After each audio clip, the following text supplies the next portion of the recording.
Hello students, welcome to the channel study with गिर sister. तो chapter 10 का बहुत सारा रिक्वेस्ट आ रहा है कि इसके एमसीक्यूज और एसएक्यू करके कीजिए, अपलोड कीजिए। तो वीडियोस थोड़ा सा अपलोड करने में मुझे इसलिए थोड़ी सी टाइम लग जाती है क्योंकि मैं भी एग्ज़ाम का प्रिपरेशन करती हूँ, साथ ही मैं पढ़ाती भी हूँ, तो उतना टाइम मैं नहीं मिल पाता मुझे। बट आप लोग की रिक्वेस्ट है तो मैं ज़रूर उसको पूरा करने की कोशिश करती रहती हूँ। तो आपको बस एक ही आपका फ़र्ज़ है कि आप प्लीज़ चैनल को सब्सक्राइब कर लीजिए आगे के अपडेट्स के लिए, और लाइक ज़रूर कर दीजिएगा। तो चलो अब स्टार्ट करते हैं चैप्टर 10 प्रॉफिट एंड लॉस। और उसका जो एमसीक्यू है वो इस तरीके से क्वेश्चन नंबर 4 में ये दिया हुआ है। ठीक है, तो पहला क्वेश्चन क्या है देखते हैं। क्रय मूल्य मतलब कि सीपी और विक्रय मूल्य एसपी का अनुपात दिया हुआ है। Ratio of CP and SP is given 10:11। Then हमें क्या प्रॉफिट परसेंटेज निकालना है। बहुत ईजी है क्वेश्चन, फॉर्मूला पुट करेंगे और आंसर फाइंड करेंगे। ठीक है, ये हमारे पास दिया हुआ है 10:11। तो इसे मान लेते हैं कि ये क्या है, 10x है और 11x है। ठीक है, लेट माना लिख सकते हैं बीच में। ठीक है, तो हमने मान लिया कि सी पी है कितना 10x और एस पी है 11x। एक्स तो एक्स कट ही जाएगा, तो एक इसको इस तरीके के फॉर्म में हम इसको अज्यूम कर सकते हैं। ठीक है, यहाँ पे रेशियो में मिल गया और हमें निकालना है कि हम प्रॉफिट परसेंट निकालना है। तो प्रॉफिट निकालने के लिए फॉर्मूला हमें पता है क्या होता है। ठीक है, प्रॉफिट निकालने का फॉर्मूला आप लोगों को पता होगा, S P minus C P होता है। ठीक है, S P minus C P होता है। तो प्रॉफिट परसेंट क्या होता है, P by C P multiply by 100, यही होता है। ठीक है, तो पी कैसे निकालेंगे, S P minus C P. तो सबसे पहले तो पी ही निकाल लेते हैं हम। एस पी कितना है हमारा, एस पी है यहाँ पे 11x minus 10x, that is x हो गया, इक्वल्स एक्स हो गया। 11 में से 10 गया एक्स, 11 में से 10 गया एक 1 तो लिखते नहीं, एक्स लिखेंगे यहाँ पे। तो एक्स बाई सी पी कितना है, सी पी है 10x मल्टीप्लाई बाई 100। तो यहाँ से क्या करेंगे, एक्स से एक्स कट गया और 10 से इसको 10 टाइम्स में, तो कितना आ गया 10%। अब देखते हैं आंसर मैच करता है कि नहीं, किस वाले ऑप्शन में है 10। तो 10 है डी ऑप्शन में, तो D option is the correct option. ठीक है, अब मूव करते हैं नेक्स्ट क्वेश्चन पे। नेक्स्ट क्वेश्चन आप देख सकते हैं कि एक किताब को 40 रुपये में खरीद के 60 रुपये में बेच दिया गया, तो प्रतिशत लाभ कितना है। ये बहुत बच्चे वाली क्वेश्चन है, तो इसे कर लेते हैं।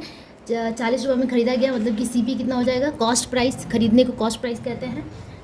कॉस्ट प्राइस हो जाएगा 40 रुपया हो गया।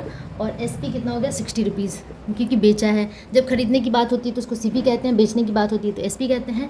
तो ये हो गया 60 रुपीज़। तो हमें जब भी एसपी ज़्यादा होता है, जब भी एसपी मतलब कि बेचे, अगर आपने कम में खरीदा और ज़्यादा में बेच रहे हैं तो आपको हमेशा लाभ होता है, हमेशा प्रॉफिट होता है। तो profit is equals to SP minus CP, 60 minus 40 that is 20 हो गया। 20 रुपीज़ का प्रॉफिट हो गया। अब निकालना क्या है, प्रतिशत लाभ, परसेंटेज ऑफ प्रॉफिट निकालना है। तो percentage of profit is equals to क्या लिखते हैं, P by C P. Formula आपको लर्न कर लेना अच्छी तरीके से, मल्टीप्लाई बाई 100। पी कितना है 20, सी पी कितना है हमारा 40 मल्टीप्लाई 100। बहुत इजी क्वेश्चन है, 0 से 0 कट गया, 2 से 2 2 4 और 2 से इसको काटेंगे तो 50 आ गया। तो इसे लिखेंगे 50%। तो अब ऑप्शन देखते हैं कि 50% ए नंबर में है, तो A number is the right option. ठीक है, अब मूव करते हैं थर्ड क्वेश्चन पे। ठीक है, थर्ड क्वेश्चन देखते हैं क्या है। एक कमीज को 360 रुपये में बेचने पर 10% की हानि हुई तो कमीज का क्रय मूल्य कितना है। इसको कितने में बेचा गया, 360 रुपीज़ में, और हानि हुई है यहाँ पे लॉस हुआ है। तो बेचने का जैसे एसपी दिया हुआ है हमारे पास, क्या है एसपी कितना है 360 रुपीज़। ठीक है, और हमारा percentage of loss is given here how much, 10%। ठीक है, 10% हमारा परसेंटेज ऑफ लॉस है। ठीक है, तो हमें क्या निकालना है, तो कमीज़ का क्रय मूल्य हमें निकालना है सीपी ऑफ द शर्ट। ठीक है, तो इस तरीके के क्वेश्चन में हमें सीपी निकालना है। तो मान लेंगे कि CP is equals to X है। ठीक है, अब हमें लॉस निकालना है। तो लॉस कब होता है, लॉस होता है जब भी प्रॉफिट होता है तो हम क्या करते थे, एसपी माइनस सीपी करते थे, मतलब सेलिंग प्राइस में से कॉस्ट प्राइस हम माइनस कर लेते थे। लेकिन यहाँ पे हमें लॉस निकालना है, तो यहाँ पे क्या हो जाएगा, सीपी माइनस एसपी। ठीक है, सीपी हमने एक्स ले लिया है, तो एक्स माइनस एसपी दिया हुआ है 360, तो हमें लॉस मिल गया। लेकिन हमारे पास क्या दिया हुआ है, परसेंटेज ऑफ लॉस दिया हुआ है। ठीक है, तो परसेंटेज ऑफ लॉस का फॉर्मूला क्या होता है, लॉस बाई सीपी मल्टीप्लाई 100। जैसे प्रॉफिट का होता था वैसे ही सेम है। तो यहाँ पे लॉस कितना है, परसेंटेज ऑफ लॉस दिया हुआ है कितना 10, तो परसेंटेज ऑफ लॉस 10% है ना, सिर्फ 10 लिखेंगे। और यहाँ लॉस हमारा कितना आ रहा है, एक्स माइनस 360। ठीक है, डिवाइडेड बाई सी पी कितना है, सी पी एक्स है, तो एक्स लिख देंगे मल्टीप्लाई बाई 100। ठीक है, मैं बहुत ही आराम से बता रही हूँ, बहुत ही ईजी है, कोई किसी में डिफिकल्टी की बात ही नहीं है, क्योंकि यहाँ पे सीपी हमने एक्स ले लिया, एक्स माइनस 360 लॉस हो गया, और परसेंटेज ऑफ लॉस का फॉर्मूला होता है L by C P multiply by 100। तो परसेंटेज ऑफ लॉस की जगह हमने 10 पुट कर दिया, एल के जगह पे हमने जो लॉस हमारे यहाँ निकला था वो हमने यहाँ पुट कर दिया, डिवाइडेड बाई एक्स है सी पी मल्टीप्लाई बाई 100। अब इसे हम हम सॉल्व करेंगे। तो यहाँ पे देखो अब डायरेक्टली हम डिवाइड कर सकते हैं। तो 10 से अगर इसको मैं काटूँ तो ये 10 टाइम्स में कट गया। अब क्रॉस मल्टीप्लाई कर देते हैं, ठीक है। तो यहाँ पे हो गया x इक्वल्स क्या हो जाएगा 10 इंटू एक्स 10x माइनस 360 में एक और जीरो लग गया, ठीक है, इतना हो गया। अब इसे मैं इधर सॉल्व करती हूँ, ठीक है। तो यहाँ पे ये जब 10x उधर को जाएगा तो कितना हो जाएगा x minus 10x that is minus 9x हो जाएगा ना। माइनस 9x इक्वल्स क्या हो जाएगा माइनस 3600। तो माइनस से माइनस कट गया, x इक्वल्स क्या हो जाएगा 3600 डिवाइडेड बाई 9, 9 4 जा 36 और 2 0, मतलब x CP कितना आ गया, CP आ गया 400। अब देखते हैं कौन से ऑप्शन में 400 दिया हुआ है, ऑप्शन नंबर बी में। तो बी आपका करेक्ट आंसर होगा। एक बार मैं तीनों क्वेश्चंस को एक बार स्क्रॉल करके दिखा दूँ सबका ऑप्शंस के साथ, ठीक है। पहला का है डी, उसके सेकंड वाले का ए और उसके बाद वाले का थर्ड का है बी, ठीक है। नेक्स्ट क्वेश्चन करते हैं। ओके, फोर्थ नंबर क्वेश्चन देखते हैं। 20% डिस्काउंट 20% का छूट देकर बेचने पर एक ज्यामिति बॉक्स के बक्से का विक्रय मूल्य 48 रुपये है, तो इसका निर्धारित मूल्य कितना होगा, ठीक है। अगर 20% का अगर हमने जब छूट दे दिया, डिस्काउंट दे दिया, ठीक है, after 20% off discount the price of geometry box becomes 48 rupees. मतलब यहाँ पे SP हमारा नहीं दिया हुआ है, सेलिंग प्राइस एक्चुअली नहीं दिया हुआ, ये इतना हो जाता है डिस्काउंट देने के बाद। तो SP तो हमें पता ही नहीं था कि उसका सेलिंग प्राइस एक्चुअली था कितना। डिस्काउंट के बाद, डिस्काउंट का मतलब कितना होता है कि इसको माइनस कर देते हैं। अगर जैसे आप कहीं भी खरीदने जाते हैं, आपको कुछ डिस्काउंट मिल गया तो आप कहते हैं, ऐसे भी खरीदार से कहते हैं कि कुछ डिस्काउंट है क्या, मतलब कुछ कम हो जाएगा क्या। तो इतना कम होने के बाद उसका प्राइस इतना हो गया, तो एक्चुअली उसका सेलिंग प्राइस कितना था ये हमें नहीं पता है। तो मान लेंगे कि लेट SP इक्वल्स x, ठीक है। अब डिस्काउंट हमें इसी SP पे मिला है ना, जो हमारा SP था, सेलिंग प्राइस था, उसी पे हमें वो 20% का छूट दिया है, डिस्काउंट दिया है। तो हम डिस्काउंट क्या है, यहाँ पे डिस्काउंट है 20% का, ठीक है, और इसी सेलिंग प्राइस पे हमें डिस्काउंट मिला है। तो now it becomes 48, now SP becomes how much 48 discount देने के बाद, आफ्टर डिस्काउंट, ठीक है, आफ्टर डिस्काउंट लिख देते हैं मैं, आफ्टर, ऐसे लिखने की जरूरत ही नहीं है। SP becomes 48 rupees.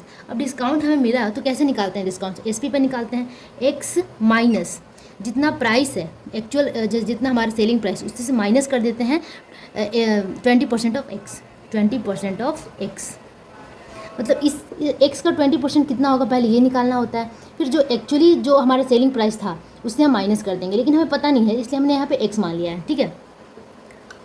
अब मैं एक छोटा सा एग्जांपल देके समझाती हूँ। अगर 100 रुपीज़ है, ठीक है, सेलिंग प्राइस, और उस पर 20% का डिस्काउंट मिल गया, तो 100 माइनस 20, अब इसको कितना बन गया, ये बन गया 80, ठीक है। तो यहाँ x के फॉर्म में है, तो हम क्या करेंगे, x का 20% तो निकालेंगे। जैसे यहाँ पे हमने 100 का 20%, 120 ही होता है, उसी तरीके से x का 20% हमें पहले निकालना होगा, और उसके बाद बड़े वाले में तो 100 में से इस 20 को माइनस करना होगा, उसके परसेंटेज को माइनस करना होगा, ठीक है।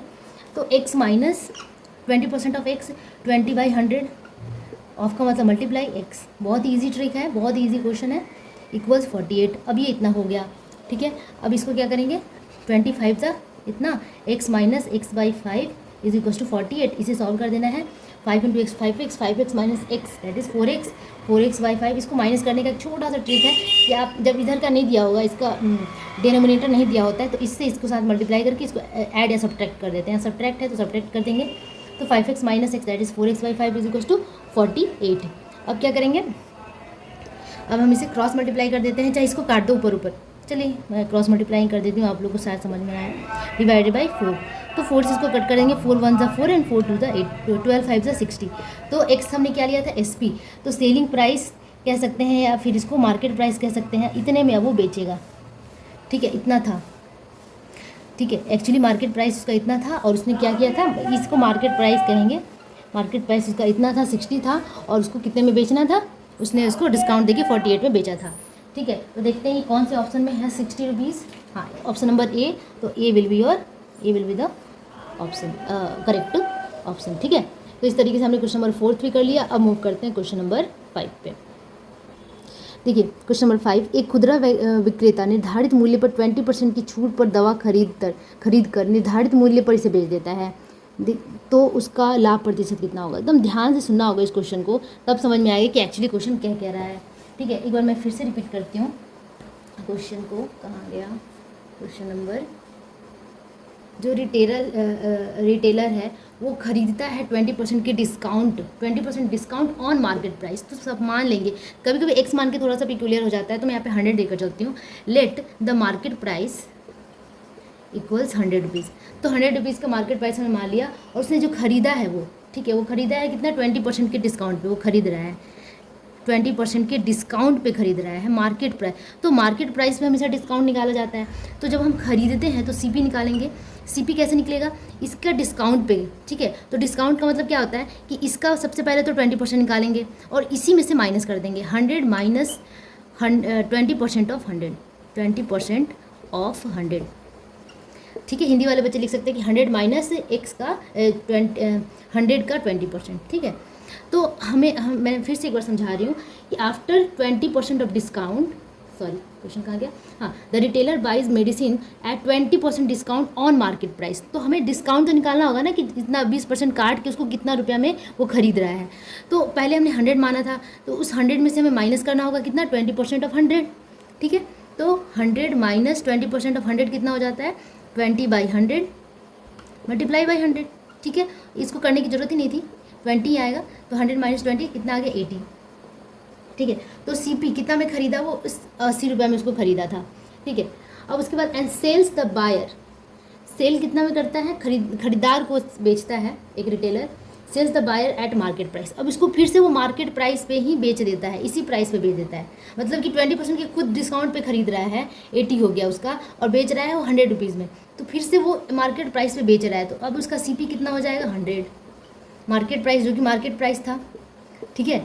अब इसका हमें क्या निकालेंगे, प्रॉफिट निकालेंगे। तो कितना प्रॉफिट वो कमा रहा है, रिटेलर जो विक्रेता है वो कितना कमा रहा है, P is equals to 100 minus 80, SP minus CP होता है ना, 100 माइनस 80 दैट इज़ 20 रुपीज़ का उसको फ़ायदा हो गया, ठीक है, 20 का उसको प्रॉफिट हो गया, लाभ हो गया। अब हमें परसेंटेज ऑफ लाभ निकालना है, परसेंटेज ऑफ प्रॉफिट निकालना है, तो P/CP इंटू 100 करेंगे।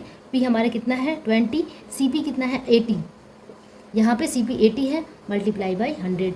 तो यहाँ से 24 जा 80 और 4 से 100 को काटेंगे तो 25 टाइम्स में, दैट इज़ 25%, ठीक है। ये अगर समझ में ना आए तो आप 2 से 3 बार मेरे वर्ड्स को थोड़ा ध्यान में रखिएगा, तो आपको इजीली समझ में आ जाएगा, ठीक है। और क्वेश्चन को तोड़ कर एक एक मीनिंग को समझने की कोशिश कीजिए कि क्वेश्चन कह क्या रहा है, ठीक है। तो हमारा ये ऑप्शन नंबर बनता है B, और इसी के साथ ये पूरा कंप्लीट हो गया आपका MCQ। और होप आप लोगों को सारा क्वेश्चन, सारा आंसर समझ में आया होगा, ठीक है। अगर समझ में आया तो लाइक का बटन दबा देना। Thank you so much, bye bye.